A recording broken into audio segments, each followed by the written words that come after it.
What is going on, guys? Vert Devoten here. Oh, baby, I got a humdinger for you tonight.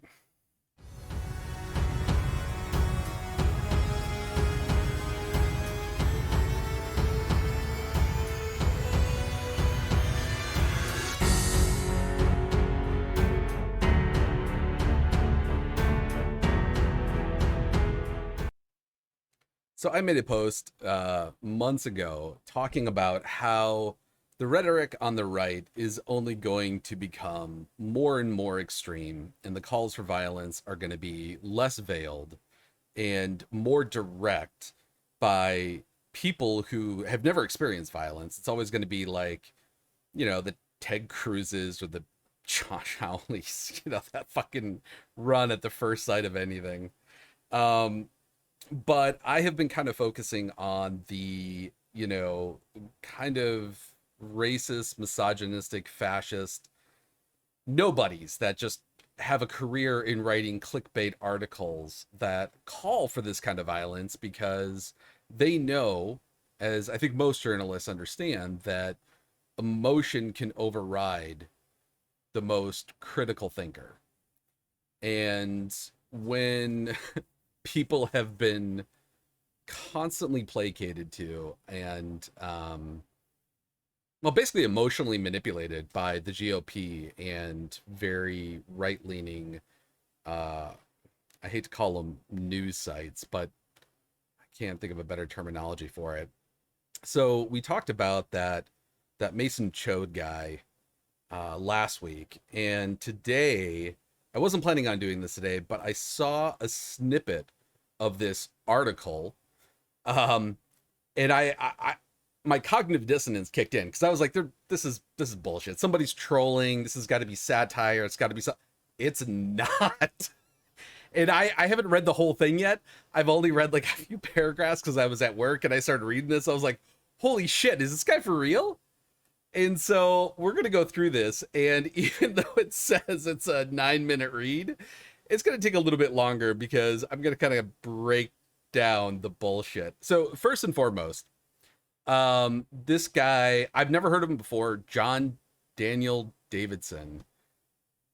Like, just based off of the first two paragraphs that I've read, I'm going to make a prediction about a couple of things. Number one, this guy has no actual history or education in geopolitics, uh, economics, anything like that. Like, I'm pretty sure like his background is going to be completely in quote unquote journalism. That's probably what his undergrad's going to be in. I'm guessing that before the Federalist, I mean, maybe this is the first place he worked, but I'm pretty sure that like most people work their way up through clickbait sites and eventually, you know, once they become proficient enough at the manipulation of emotions and whipping up sort of vague rhetoric, they end up at websites like this. But I'm guessing this guy is all of like, maybe 120 pounds wet. He's never served. He's never seen war. He's probably never been in a fight, at least not voluntarily as an adult. He's probably never laced up the gloves. He's never put on a gi. He's never stepped in the ring. He's never been in a cage. Um, and it's people like this that I actually think pose a greater danger because when people start reading this kind of rhetoric, if you're reading this kind of rhetoric on a daily basis, confirmation bias is already kind of like kicked in, and the algorithms of social media are just feeding you whatever it is you like to read. So it's kind of reinforcing this like bias and like, kind of putting horse blinders on you when it comes to critical thinking. And that's kind of what I hope to do with these videos, I guess. I don't know. This is only the second one, but man, whoo, this is a good one. So let's start off at the top here. The conservative project has failed, and conservatives need to forge a new political identity that reflects our revolutionary moment. I thought that was kind of the whole MAGA thing, but I don't know, maybe I'm wrong. So he starts off, given the state of America in 2022, conservatives should stop calling themselves conservatives. I agree. Why? Because the conservative project has largely failed, and it is time for a new approach. Conservatives have long defined their politics in terms of what they wish to conserve or to preserve. That's literally the definition of conservatism: individual rights, family values, religious freedom, and so on. Conservatives, we are told, want to preserve the rich traditions and civilizational achievements of the past, pass them on to the next generation, and defend them from the left. So right there, this is like very divisive rhetoric right off the bat, basically saying that the right is right and the left is completely wrong. So in a way, this is just basically directly advocating for a one-party system. If you wonder what that looks like, look at Russia, look at Saudi. Well, Saudi Arabia is technically a theocratic monarchy, and they claim to have different, political parties, but not really. China, Venezuela, places like that. That's what these people think is where America needs to be. And so when talking about this, and I'm going to make a prediction right now. Like, again, I've only read the first couple paragraphs, but when they talk about individual rights, I'm pretty sure he's not even going to reference the Bill of Rights.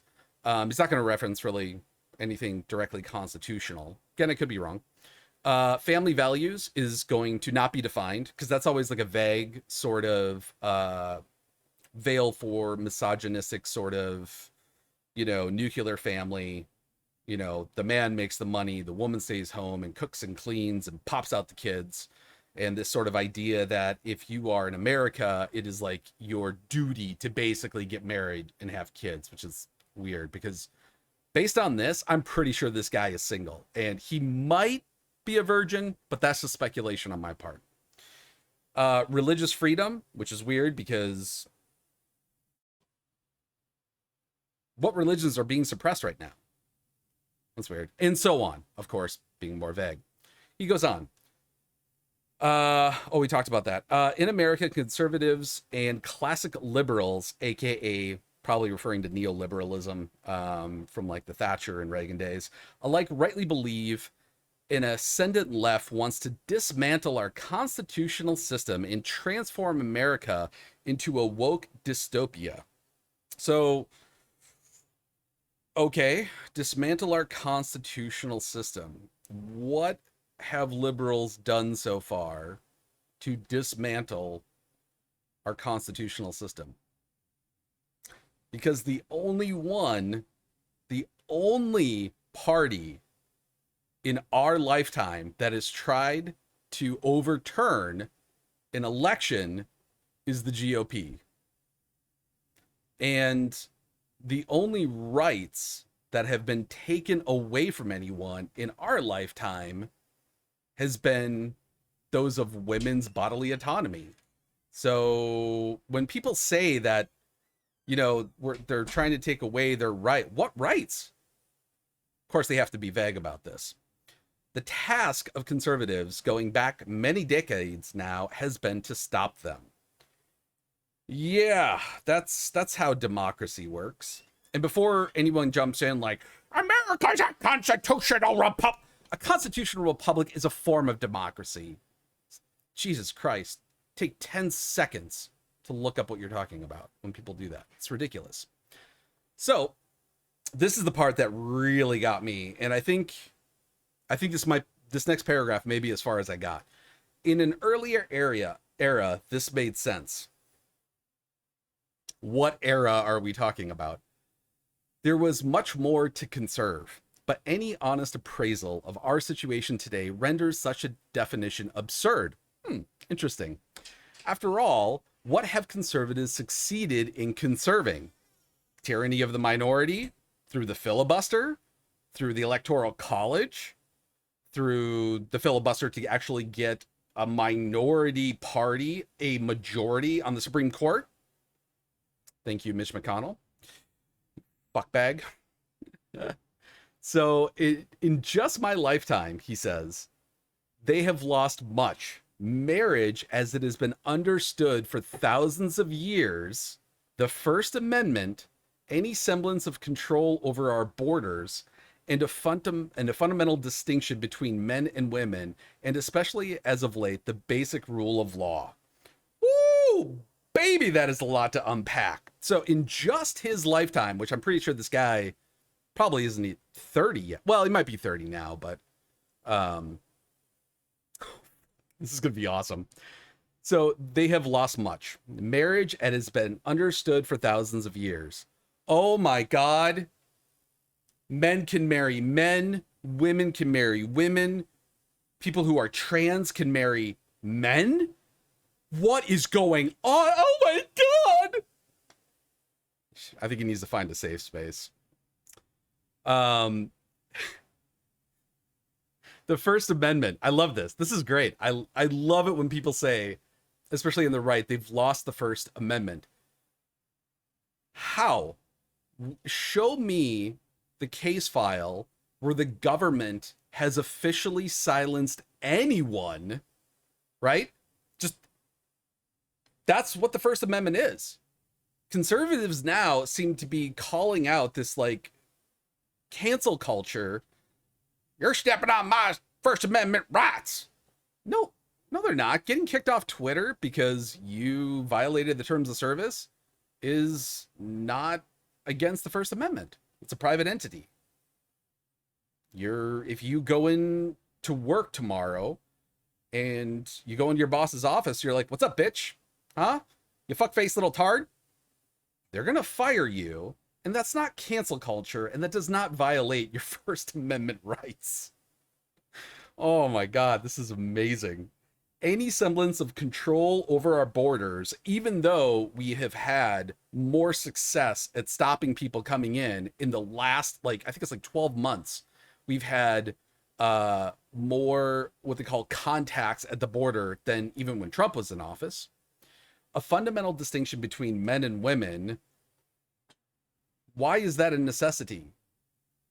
Are you afraid that you are going to get duped by someone who is trans?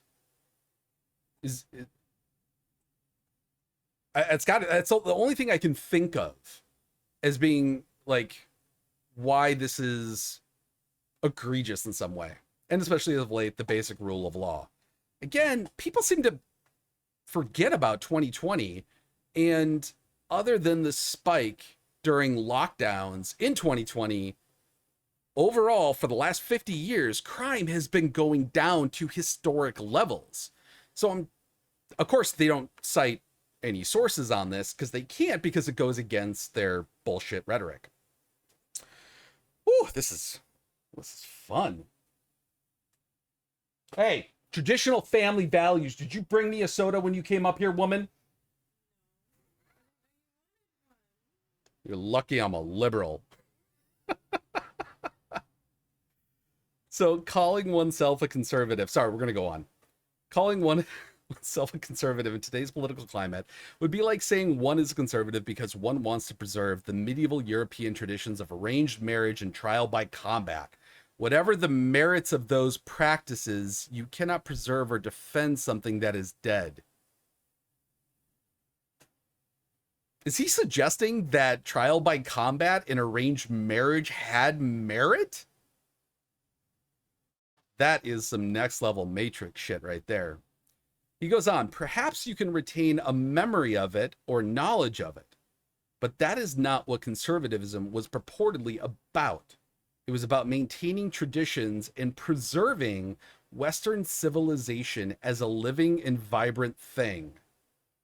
So I love when people use this sort of Western civilization as an end all be all, but again, completely neglect on defining it in any way whatsoever, or looking at the context of how other civilizations just completely shaped it. Whether it's, from Taoism or Buddhism or,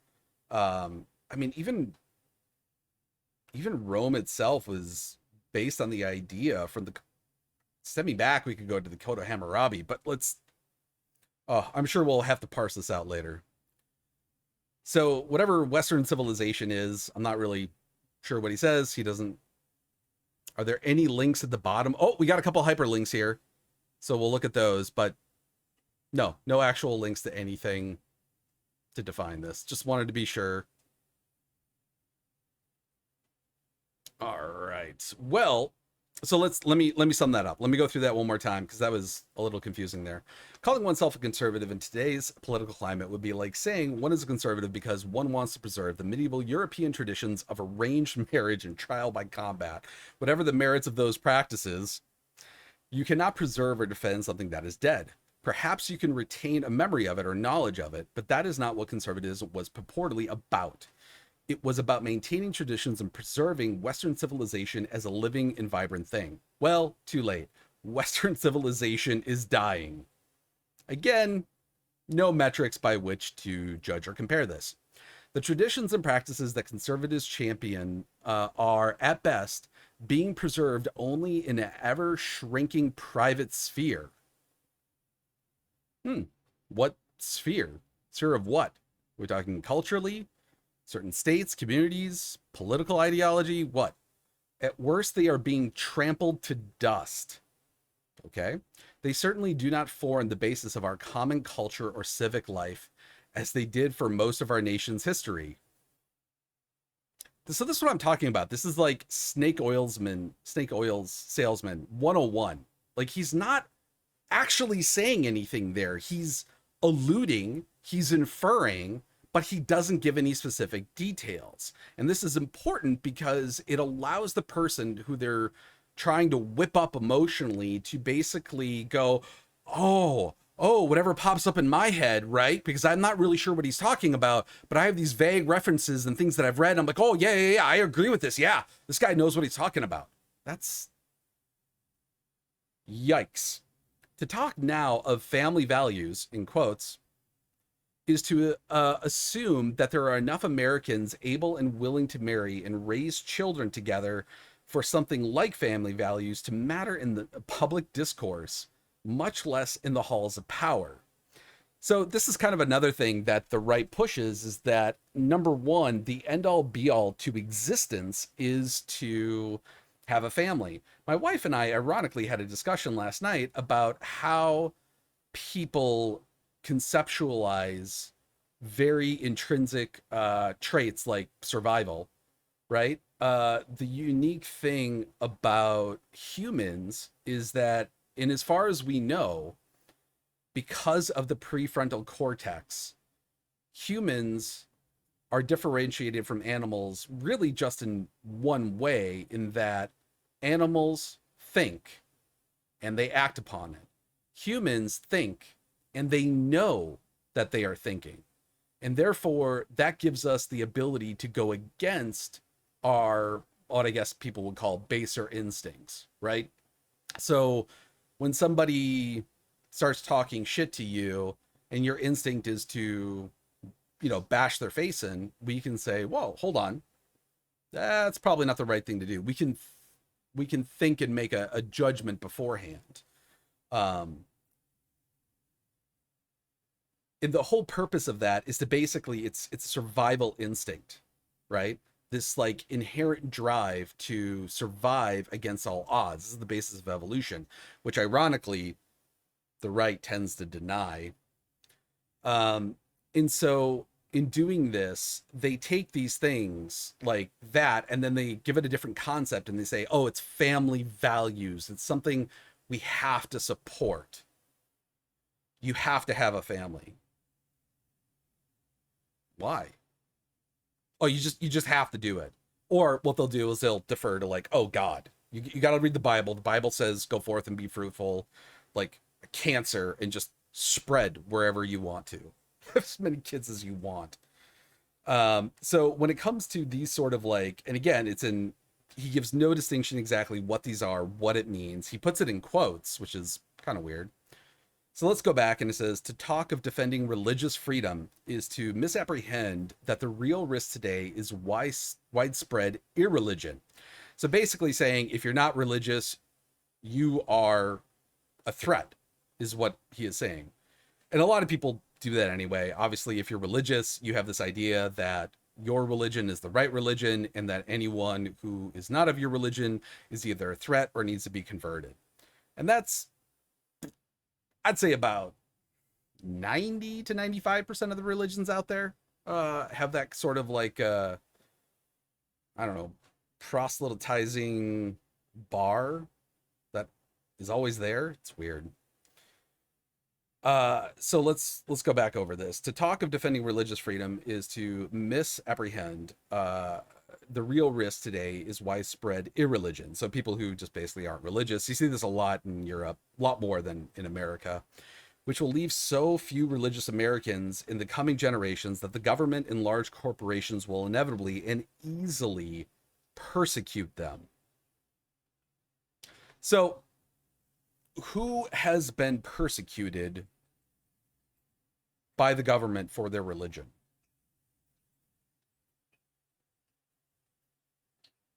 Oh, and where is this? He's making a projection, right? He's making a prediction based off what? What is this based off of? Conservatives are still invoking these things as if they are magic incantations that can roll back time, just as they did during the crucial decades of the past half century when a cultural and technological revolution was remaking America before their eyes, and they did nothing to stop it? Hold on, I have to reread that again to make sure I understood this. Conservatives are still invoking these things, like family values, like you referred to, as if they are magic incantations that can roll back time, just as they did during the crucial decades of the past half century when a cultural and technological revolution was remaking America before their eyes, and they did nothing to stop it. So let's just point something out right here.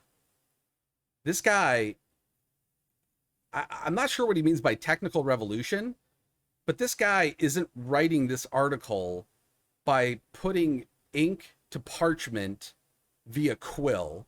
He's not using a printing press to hand these and mail these out all over. He is using a computer, which is part of the technological revolution. He is posting it on an online site with online ads. Um, and I'm pretty sure this is what he has done his entire career. I'd be really shocked if he actually worked for any organization that was primarily a paper distributing news source or source of information, I guess, or disinformation, however you want to categorize it. So this whole statement is really weird. Like, what was he going to stop? Like, stopping a cultural and technological revolution, that sounds like fascism. Basically, seeing your country change with technology and accepting of different cultures and then saying, no, you can't do that. That doesn't sound very American. That doesn't sound like supporting the freedom of speech or the freedom of religion or the freedom to protest. That sounds like straight up fucking fascism. In a recent essay for Compact, John Escones argues convincingly, oh, I'm sure, that the conservative project failed because it didn't take into account the revolutionary principle of technology and its intrinsic connection to the telos of sheer profit. That's, I would say that's pretty hypocritical coming from someone on the right, but we're going to hold off. Let me just read the rest. Conservatives, he says, were too obsessed with the left-wing revolutionary politics and missed the real threat, which was technological change so swift and powerful, it fundamentally reordered society, swept tradition aside, and unleashed a moral relativism that rendered the conservative project obsolete.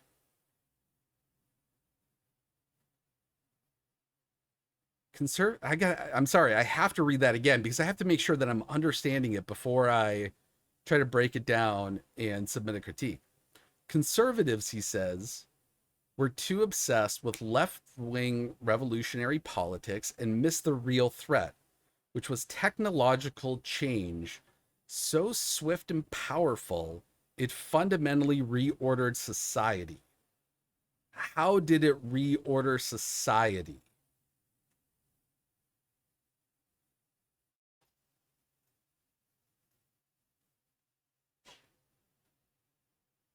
So we're going to kind of go we're gonna have to skip through this here. I'm gonna try to see if I can find this. Okay, here we go. So, as new technologies enter society, they disrupt the connections between institutions, practices, virtues, and rewards. How? They render traditions purposeless. Which traditions? Destroy the distinction between virtuous and vicious behavior. Make customary ways of life obsolete, or render their rewards meaningless or paltry. If the institutions that shepherd traditions aren't regenerated, and if no one adopts their practices, traditions will fade into nothingness. So this is a scare tactic that the right does. Traditions constantly change. And you can sit there and say, you can take an example, let's take a famous example, Christmas. Constantine purposely changed, well, more his followers changed when Christmas was celebrated, and the same with Easter, closer to the winter solstice and spring equinox to basically it made it easier to convert pagans. And this is a scare tactic because people inherently have attachment to things, right? That's one way that they are easily controlled by people is by when you give something, they're like, this is yours, this belongs to yours. You have to have such a great attachment to it that you are willing to kill another person to keep it. And that's a huge advocate. That's how the NRA basically uses their scare tactics to try to drive up membership, even though, that's completely failed. They are bankrupt, thankfully. Um, and this is just a way of basically saying that like what you hold dear is going to go away, and which is kind of a delusion in of itself, because even if they go away, it doesn't like say if Christmas wasn't recognized, let's say as a federal holiday all of a sudden, does that mean you can't celebrate it? It doesn't. Every people of every other religion but Christianity still celebrate, right, their own holidays, and sometimes even like Chinese New Year. Bless you. Um, that has nothing to do with religion, that they still celebrate here. Descendants of people who have immigrated from China, you know, I don't actually know when the first immigrants from China were coming over. During that whole sort of like, I don't know if it's referred to as a slave trade. I think it's more referred to as indentured servitude. But there's really it's a pretty thin line between those two. But anyway, nothing's going to stop you. Like, no one's been prosecuted and thrown in jail for celebrating anything. And so what they try to do is they try to like, oh, your children, your grandchildren aren't going to celebrate these things. This implies that you have some sort of control, or you should have some sort of control over other people's lives and what they choose to celebrate, which is fundamentally, again, anti-American. Baby, would you take this, please? Please. And he's got a bunch of other toys, right? Oh, I'm sorry, Bubby. He's got to get that toy. Got a little distracted there. Sorry. I don't know how well the noise gate is on this thing, so that's a good test, actually. So anyway, this is, again, sorry, just going back, this is just a scare tactic that people do on the right, that like the holidays we celebrate now are not celebrated in the same way. Like, you can look at, Halloween, celebrated in the 1800s, was celebrated in a very different way than it is now. Even Christmas was celebrated in a very different way than it was 100 years ago. So it's one of these things they just try to like, again, it's just a scare tactic. So this whole essay is basically about, again, you've got to hang on to the past. You've got to preserve it. You got to keep it going by, I guess, forcing other people to do things the same way that you do. I can still, it's squeaky. So instead of questioning these technologies, again, he's non-specific, right? He's not talking about what technologies are a threat, asking whether they would contribute to human flourishing. Conservatives acquiesce to their inevitability and focus instead on the narrower issues. Again, like, what issues? What are you talking about? What technology specifically? Nothing. He gives no information, no hyperlinks, no data, no metrics by which to go by. Because if he did, well, I mean, one, I don't think they exist. And if he did, it would be like basically creating a narrative around very limited data. And I'm pretty sure he'd probably try to take it out of context.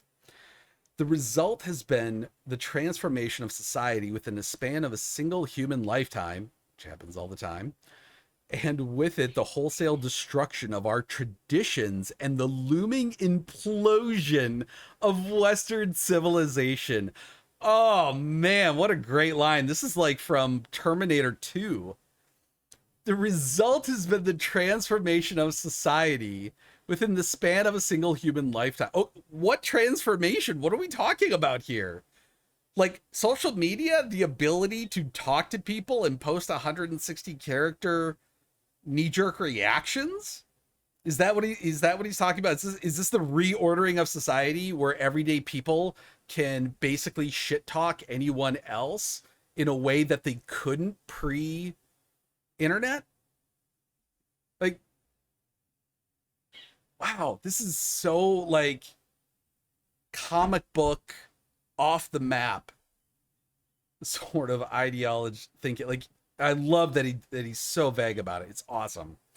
Let's continue. Might, it might be necessary, as Ascones argues, to enact a serious program of technological development to build a future that supports human flourishing, it is also the case that to do so on a scale sufficient to save our country will require political power and the willingness to use it.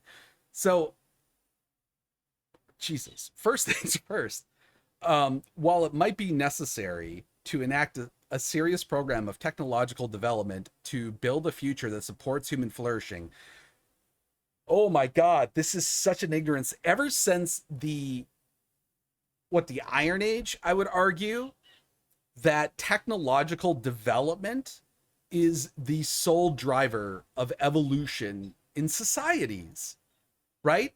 The science of, like, literally science, the understanding of how the world works. People could not have sailed, right? The imperialists and colonialists from Britain could not have come over to America without out understanding how the seas work, what the relationship to the phases of the moon and the times of the year, and how to catch, how to use, even how to use a rudder in conjunction with sails. Like, this is all science. This is all technology development, right? From using literally sticks and stones to the fashioning of a bow, an arrow. That was a technological evolution. Gunpowder, basic ballistics, like, man, wherever this guy got his degree, again, much like Mason showed, he should, like, this could be, and I say that where I'm like, wow, his degrees, like, I would ask for his money back. But again, this could be just like the way he writes purposely. He could understand that this information is correct and that he doesn't actually believe this, and this is the way that he's writing. But I have to go back to that Maya Angelou quote. And again, I'm going to butcher it because I don't know it verbatim. I feel like I should, because I feel like I'm going to keep repeating it. When people tell you who they are, believe them. So that's kind of what I'm going off of here. Woo! Longer than 9 minutes. What are we at now? Fuck, we're at 34 minutes already. So what kind of politics should conservatives today, as inheritors of a failed movement, adopt? For starters, they should stop thinking of themselves as conservatives, much less as Republicans, and start thinking of themselves as radicals, restorationists, and counter-revolutionaries. Counter-revolutionary. Like a red coat? Is is that what he means? Let's go back to a monarchy? That's weird. It's probably the most anti-American thing I can think of. Indeed, that is why they are, whether they embrace those labels or not. That's interesting. Wow, this is like reading a novel. It's like getting more suspenseful by the paragraph. It's actually a good writer. Um, if this was fiction, I would give him more props. But because he's posing this as nonfiction, he's just a festering talking asshole. They might, okay, so let's move on here. They might, looking to American history for inspiration, conjure up the image of pilgrims, those iron-willed and audacious Christians who refuse to accept the terms set by the mainstream of their time and set out to build something entirely new, to hew it out of the wilderness of the new world, even at great personal cost. Wow. How about the cost of tens of millions of indigenous people and basically any minority, right, that wasn't white male Christian, that was enslaved and subjugated to those iron-willed and audacious Christians? Holy shit. Seriously, take 5 seconds to think about this before you write it. Holy fuck. Or they might claim the mantle of revolutionaries. I'm sorry, it's a little disconnected. I know this isn't going to read as well as if you just read it yourself. This is how I like to process this information and go through this. Or they might claim the mantle of revolutionaries, invoking the founding fathers' view, or at least Thomas Jefferson's. Well, that's not really it's not a great leaping point, as he there's a lot of things we can go into it, but that periodic revolution to preserve liberty and civil society has always been and always be necessary. So this is also a nice time to kind of like highlight how conservatives think. So Malcolm X had this great phrase where he described two types of racists, and he was primarily talking about white people, specifically white people in power. There was the Southern wolf, who was racist to your face, who would not hide his intention and be violent toward you without any sort of provocation, without any sort of sense of responsibility. But then you would have the Northern Fox, and this is typically the liberals of the time, post probably a little bit pre, but more post Civil War, and there are still a lot of liberals like this. Even in, a lot of people will kind of be denial of this, but a lot of Northern Fox Democrats. And these tend to be like like the Bidens, like the older white people who've been in Congress, since before the civil rights era. They're that old. But anyway, he talks about the Northern Fox is, someone who will be meek and kind of tell you they're not racist and that they're on their side, but not really. They're like Lincoln used, Americans who were black as basically like a tool to win the Civil War. And even throughout the civil rights era and even today, that is still functionally happening. Now, this isn't a both sidesism argument, but the Democrats have definitely tried to phase those people out. Doesn't always work. I mean, Hillary Clinton, I would argue, is one of those people, and Biden to a certain extent, but that dude's like, it's not running on all cylinders.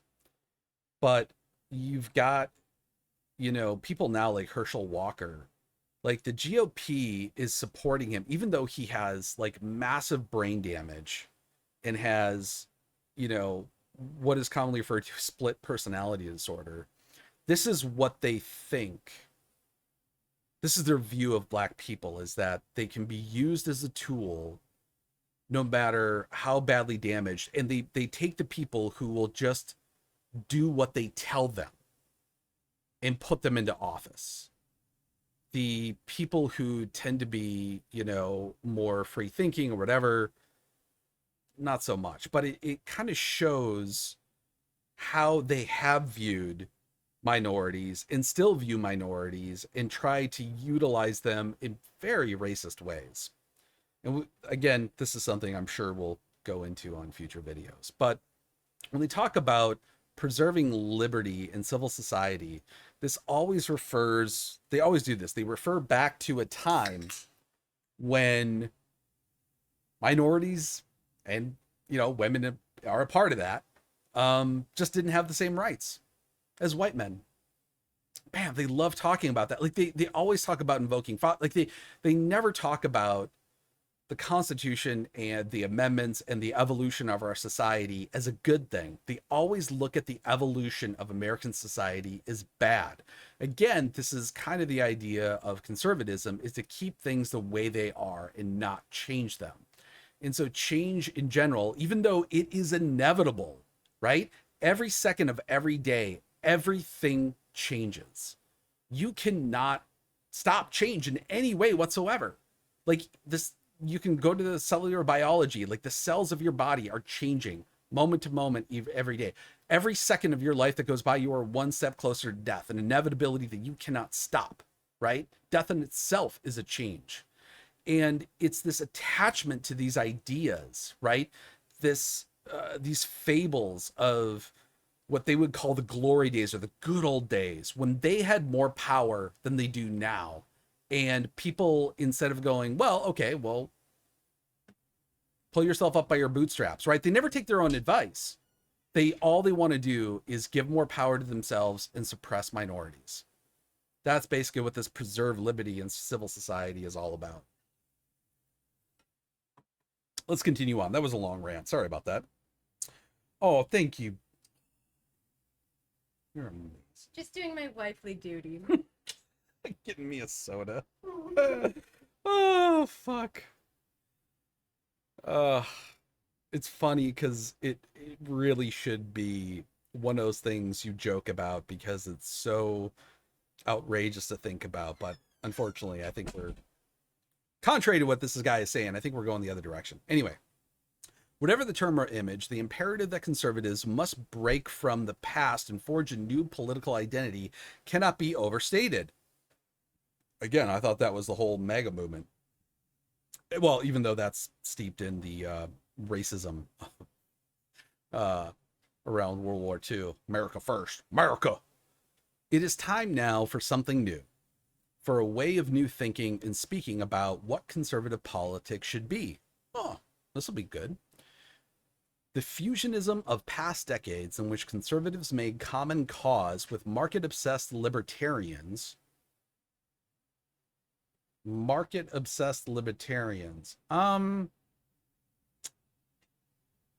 Nixon, Thatcher, Reagan, Bush, not libertarians.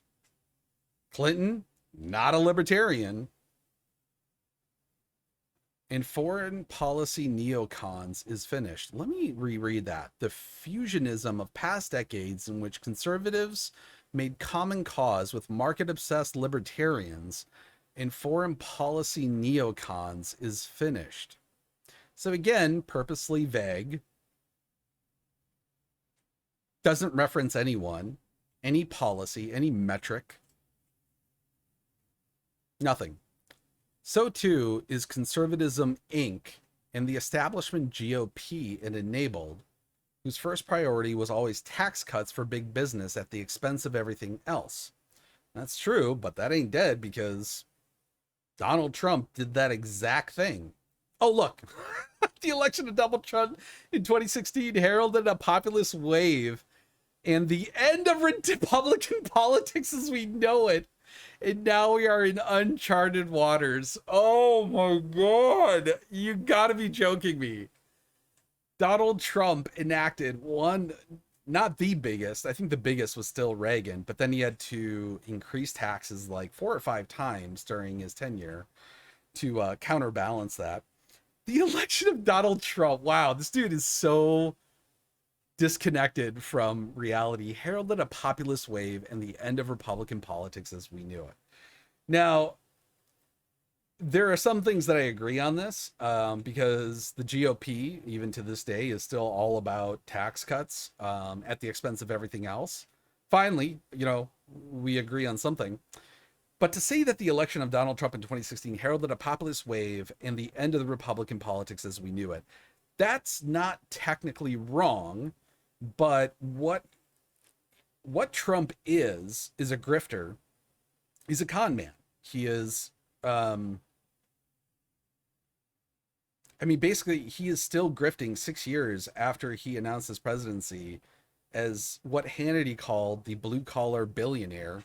Not a thing, by the way, who is constantly lobbying for other people's money. Yes, he tried. Not only is he just robbing people, including the government, as we're learning now about what he charged Secret Service at his residences.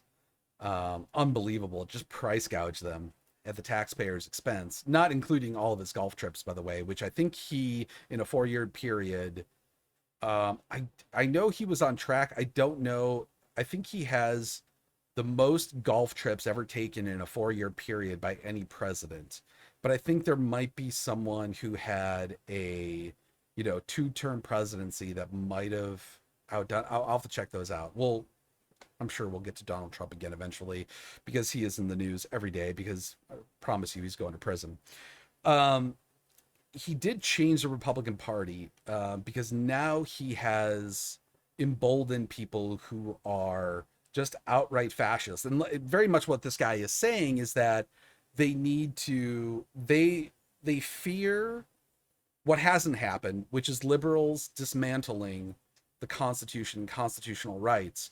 And so it's like a preemptive strike. It's like 2002 all over again, basically saying, well, we're going to do it first. So we're the ones with the power and you can trust us. If the war on terror in the Middle East taught us anything, it's that bullshit doesn't work. All right, let's move on. To be sure, goddamn, I don't even know if I'm halfway yet. To be sure, there has been plenty of talk about the right lately about what should be done differently now. Some, such as, I'm going to screw these names up. Look at this. This is like out of a Tolkien novel.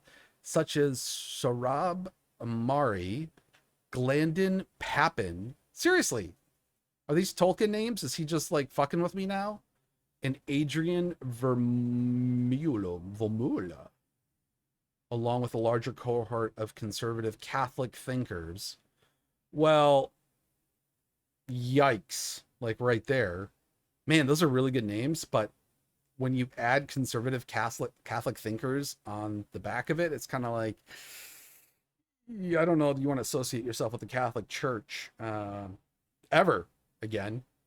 Advocate a conservatism that is comfortable with the big government and in fact sees it as necessary not only for common good, but to tame what Amari, I'm going to say Amari, I don't know if that's right, I'm sorry if I butchered that, recently called the private tyranny of woke corporations empowered by unrestrained market forces. The private tyranny of woke corporations. What the fuck is that? Baby? Huh? If someone said that we need to be worried about the private tyranny, in quotes, of woke corporations empowered by unrestrained market forces. The quiet tyranny? The private tyranny. Private tyranny? Of woke corporations. I'm asking my wife because she graduated, double majored in math and economics, magna cum laude. And she has, if you've seen like I refer to as like Goodwill Hunting. She has kind of that just amazing conceptual mind when it comes to math. And yeah, she's shaking her head because she doesn't like compliments, but she is an actuary, and she has like seriously like unbelievably intelligent. So that's why I'm asking her what private tyranny of woke corporations empowered by unrestrained market forces. What is that even like? That's just like a word But salad. yeah, That I mean, doesn't I think it's implying that somehow like, are we talking about Disney companies having can like gay characters? influence the public through their. Oh, you mean utilizing their free speech? Oh, see, that's the thing about conservatives. They're all about free speech unless you say something you don't like. And ironically, they bitch about cancel culture all the time, but then tell you to boycott Nike, the NFL, Netflix, Keurig, Coke, Gillette, Disney. Um, I don't know. There's probably a host of other things. There's too many. I can't keep up. I think they're protesting Target too. It's just, it's such a double standard and such a Hippocratic idea that they push forth. It's really confusing to read it. I think this is alluding to that, but again, because he doesn't go into detail, he doesn't cite any sources, he doesn't give any comparative models, we have no real idea. Again, this is brilliant if you're trying to manipulate the emotions of someone reading this who tends to lean on the conservative side, who isn't educated or exposed to a lot of these things, which tend to be more, people like in the Midwest who don't live in big cities, who don't go off to college, who, probably still listen to radio stations most of the time while they're at work.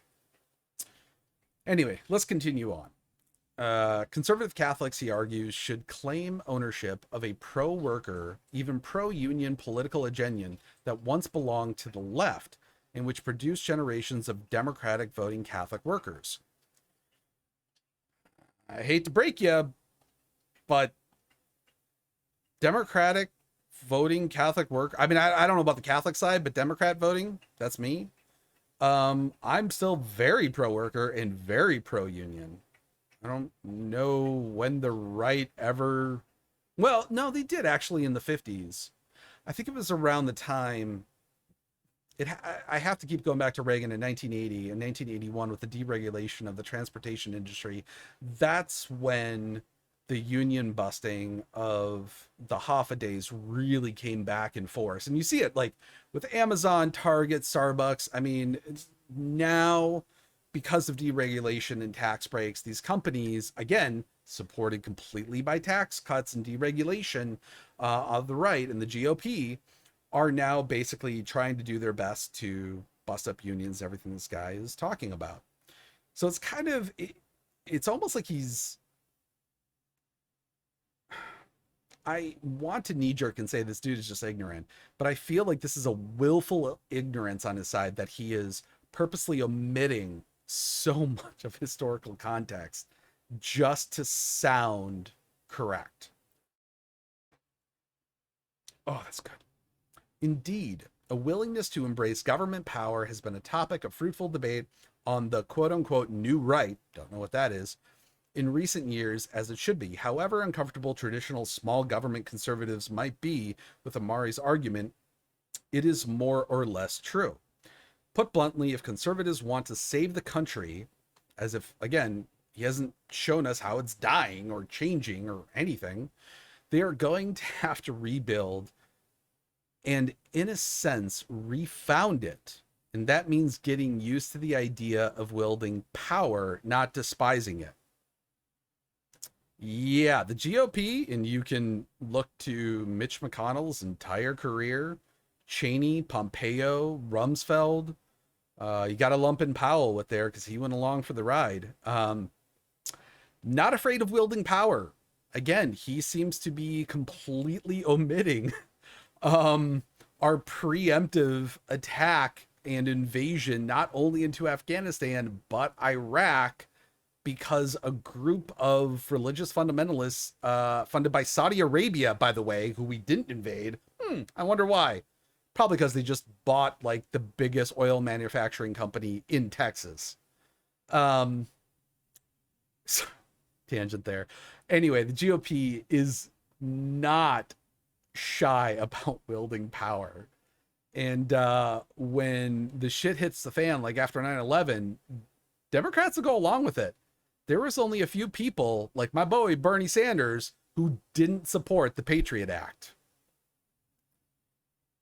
And all right, so I'm going to reread that and get this back into context. Sorry, tangent again. Put bluntly, if conservatives want to save the country, they're going to have to rebuild and, in a sense, refound. That's scary. And that means getting used to the idea of wielding power and not despising it. Why? Because accommodation or compromise with the left is impossible. Wow. And he just said the quiet part out loud. When you want a one-party system, that is fascism. Clear and simple. That is what China has. That is what Russia has. That is what Hungary has. That is what Orban has. And that is what Tucker Carlson slobbed all over his knob for, and why CPAC went to fucking, what, it wasn't Hungary. I think it was somewhere else. Might have been Hungary. But CPAC had their initial launch last year in a foreign fucking country, and then brought Orban over in Texas to their second, their lead off into their CPAC tour in America, with him giving one of the most racist anti-Semitic speeches I've ever seen. He is an absolute authoritarian. So this is what people like Tucker Carlson and Hannity and Ted Cruz, that's what they want. That is why so many people, not only on a federal, but a state level, supported this fake elector scheme that is going to bring so many of them down, where Donald Trump was at the center of. One need only consider the speed with which the discourse shifted on gay marriage from assuring conservatives ahead of the 2015 Obergefell. I don't even know how to say that. I think that's misspelled. I want to say it, but maybe not. Maybe I just say it wrong. Decision that gay Americans were only asking for toleration to the never-ending persecution of Jack Phillips. Is that the cake guy? That is the cake guy. He won his case in federal court. How was he persecuted? A couple sued him. He brought the case to court and he won. So this guy is saying that gay marriage is an oppressive function, I guess, or oppressive right that is unjustifiable because someone sued him based on commerce laws and then lost? That doesn't, like, nothing about that makes any sort of sense. And who on the right has tolerated gay marriage? They had to go to the Supreme Court. They fought it tooth and nail. They're fighting it tooth and nail now at the state level. Now with Roe overturned, even Clarence Thomas, and he said everything up to and not interracial marriage because his wife is white, but we'll see how long that lasts. But he talked about re-examining these legal decisions of previous Supreme Courts, giving, like, how is giving the right to gay marriage, which is federally and state regulated, by the way, and has tax implications, if you don't allow to give people who are gay or whatever the ability to marry, then you are oppressing them. You are segregating them from financial benefits that are regulated by the state and by the federal government. That's illegal. Like, under, I would say, well, you could argue not only the preamble, but like the context of the Bill of Rights. But of course, we had to make an amendment because, again, people love to be discriminatory and they love oppressing other people. And this is not like a uniquely American thing. This is historically, like, even if you look in other countries that are theocracies or tyrannies, like throughout world history, when it comes to humans, humans love to oppress other humans. And who on the GOP, I mean, even Hillary Clinton and Barack Obama fought gay marriage until it became so populist that they were like, oh, I'm not going to get elected unless I backtrack on this. Nobody on the right accepted or accepts this. What the fuck? What a weird, again, like what a disconnected way of looking at this, because one guy was sued over commerce laws and won. Jesus. Like the amount of delusion here, it's kind of flabbergasting. The left will only stop when conservatives stop them, which means conservatives will have to discard outdated and irrelevant notions about small government. They've never been about small government. Sorry. The government will have to become, in the hands of conservatives, an instrument of renewal in American life, and in some cases, a blunt instrument. Oh, so basically, instead of small government, because that's just a hypocritical bullshit that they've been spewing since Reagan again. And now they want to use the power of government to force people into a renewal of American life. Like, seriously, this is like fucking Orwellian to the letter. Wow. This is, I already love the first half of this.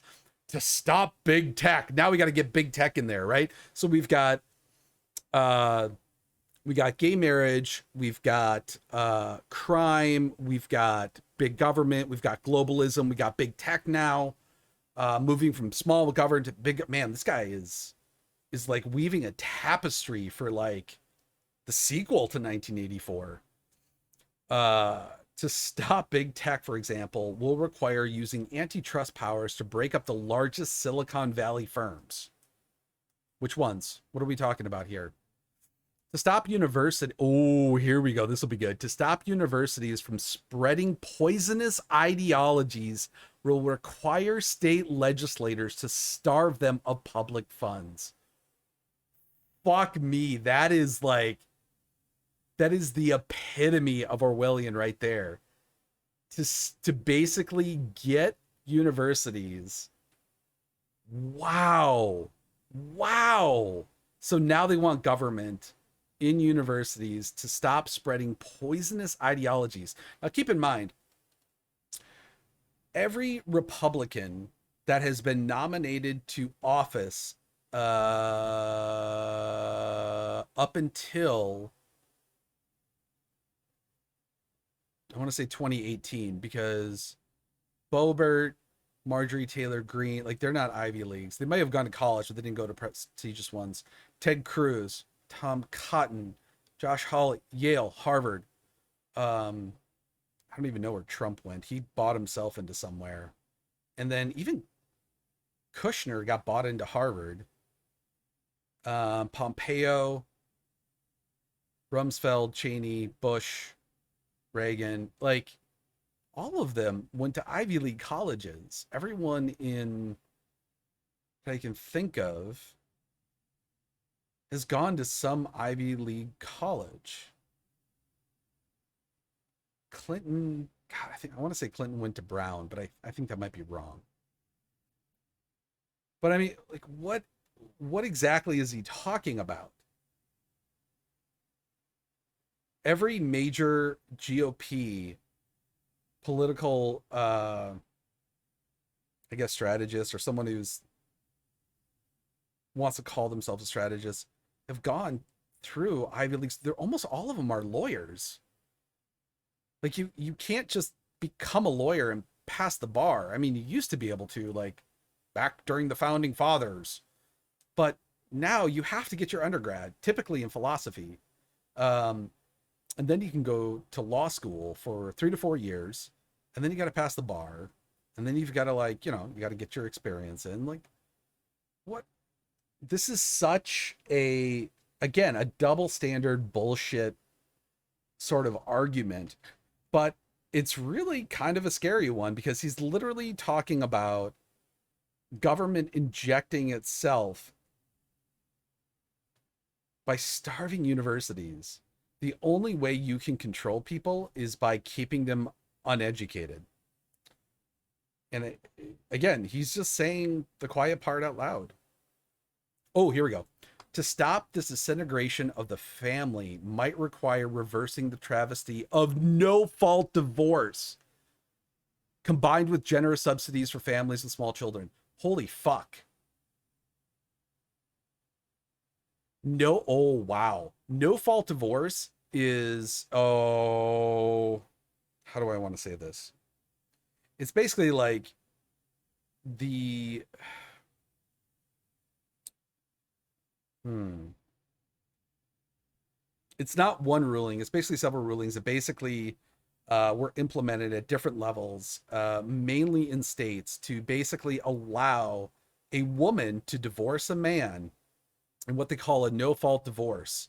So, like, if she becomes unhappy and just wants to leave him, he wasn't abusive, he wasn't, he didn't cheat on her, or he didn't, like, I don't know, kill their kids or dog or something, she could legally leave him. He wants to stop that. I'm like 100% sure this dude is single. There's no way this guy is married with kids. Combined with generous subsidies for families with small children. They used to do that, and you know who did away with that? The GOP. Wow, this guy is like seriously off the map. Conservatives need to not shy away from making these arguments because they betray some cherished libertarian fantasy about free markets and small government. Holy shit! It is time to clear our minds of cant. Wow, anti-free market from a supposedly GOP guy. Did not see that coming today. That was not on my bingo card this morning. In other contexts, wielding government power will mean a dramatic expansion of the criminal code.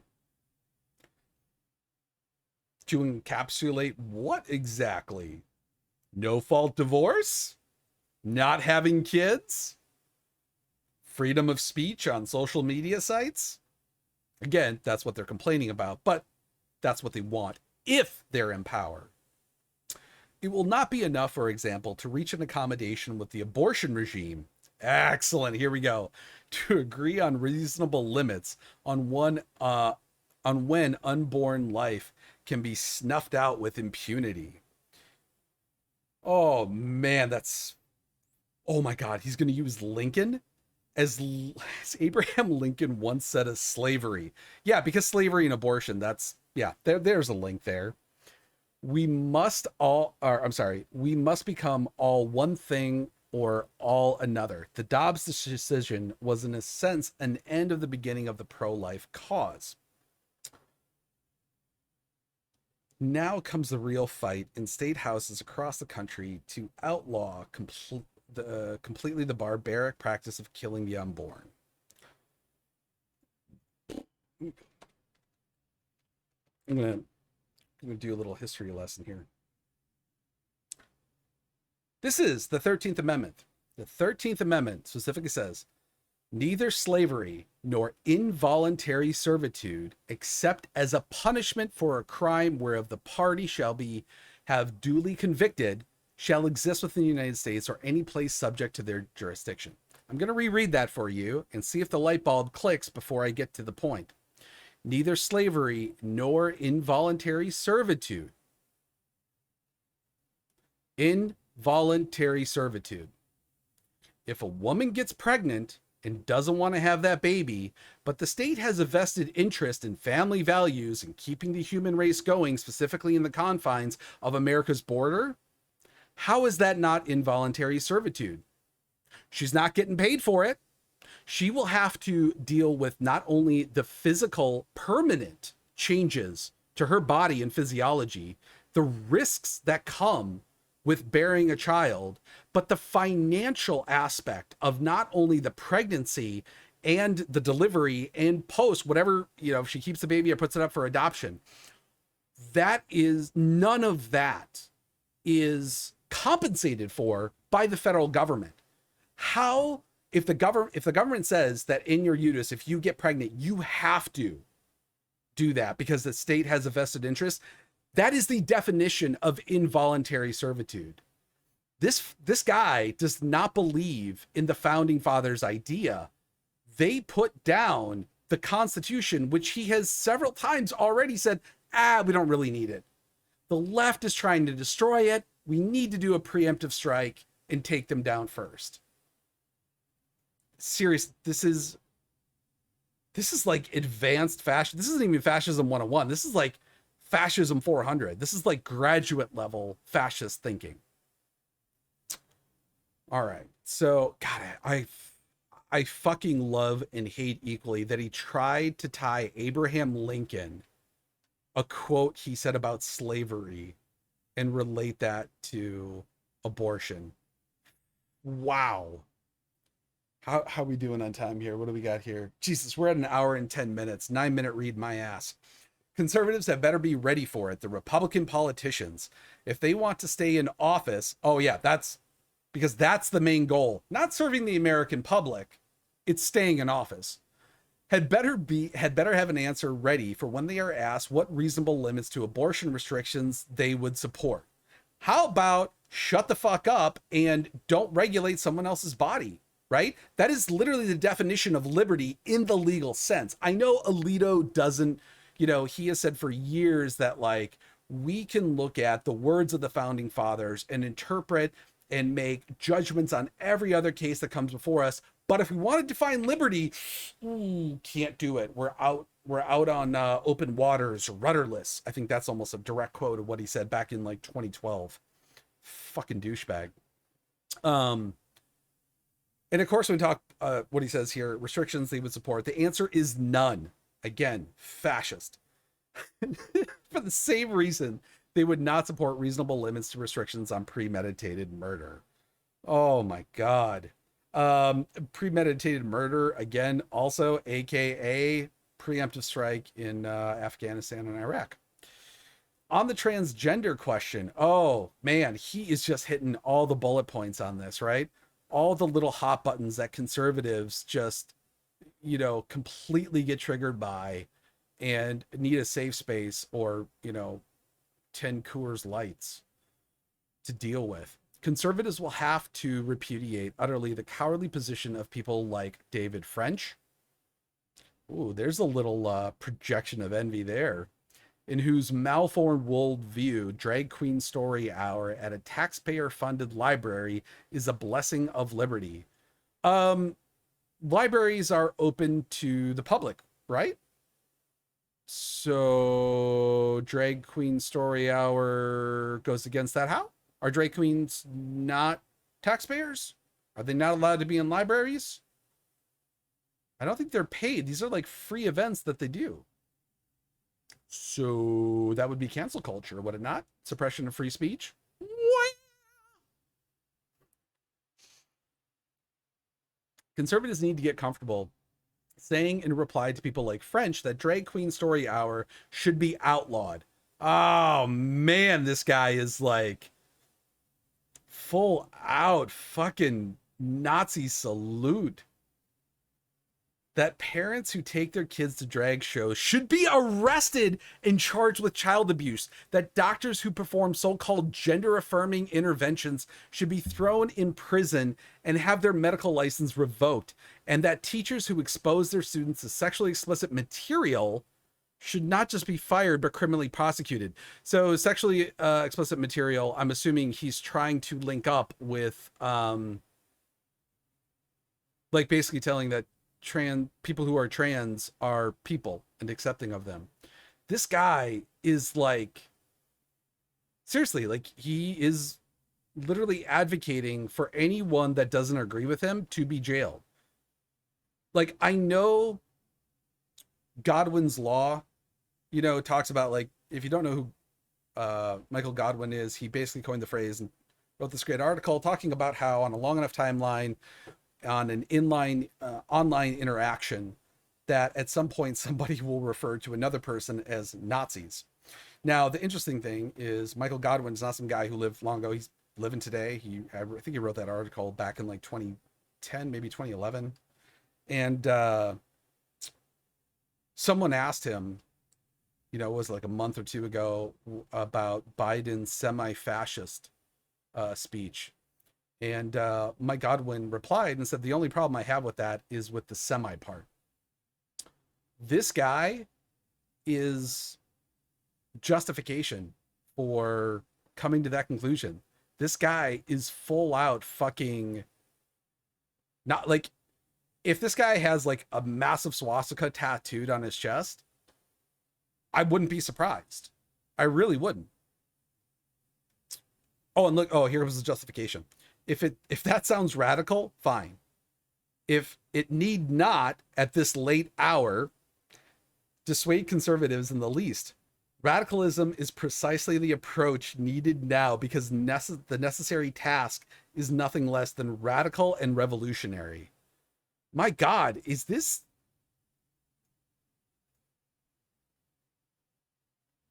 I don't like to read Joseph Goebbels' like bullshit Nazi propaganda, but now I want to go back and like read it and see how much of it this guy carbon copied and pulled straight from it. Holy shit. To those who worry that power corrupts, oh, this is going to be good. And that once the right seizes power, it will be too corrupt. You think? They certainly have a point. Oh, good. Oh my God.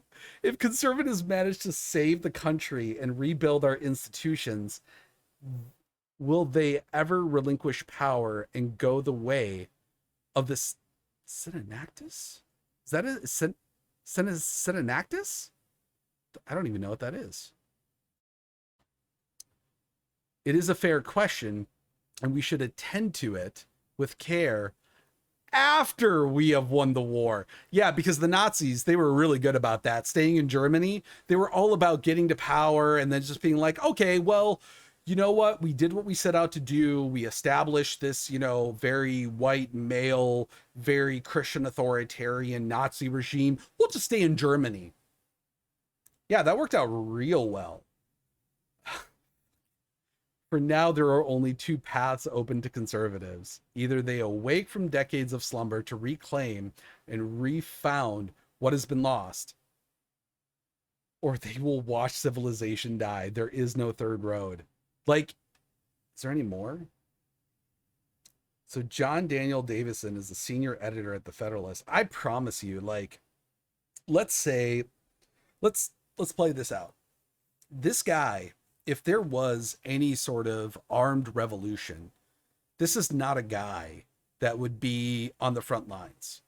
He would be like Josh Hawley, skinny ass little chicken shit, running from it as fast as he can to find safety, to suck his thumb and just wait till everything blows over. And then regardless of the outcome, he'll pop up and write an article online and be like, oh, I was right. This sort of ideology, this is like, I'll admit, like, I don't read the Federalist. I don't know, like, I just noticed that this little symbol there is a little too reminiscent of fucking the Nazi eagle there. Yikes. Man, I don't know if this is like a normal posting on the Federalist, but you don't get, like, it's hard for me to kind of look at this and be like, number one, the GOP and Democrats are two parties that, it's not like they've been around since time immemorial. We had a much more pluralistic, much more diverse, we had more than two parties when the country was founded, and a pretty good time afterwards.